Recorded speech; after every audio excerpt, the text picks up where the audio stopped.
Well, this is my third light hole that I have filled, and boy, it is a challenge being up here on the ladder, the wind blowing, and you have to have everything right, which obviously I don't. Occasionally I get a decent weld in here. All I really care about is kind of sealing up the outside and getting good penetration on the inside, which I've been doing. Yeah, it's tough to slide your hand along. It fetches up, and that's why I made that kind of faux home-built fabricated TIG finger, so the fiberglass would slide along a little bit easier than the leather glove against here. But anyway, gaining. I've got one more on this side, and then I go around the back. There are 22 of these to fill.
Battery in my cell phone went dead, so I couldn't finish up.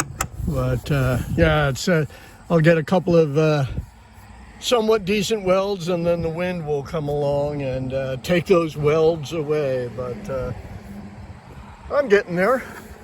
I'm getting there. Quite a few more to go.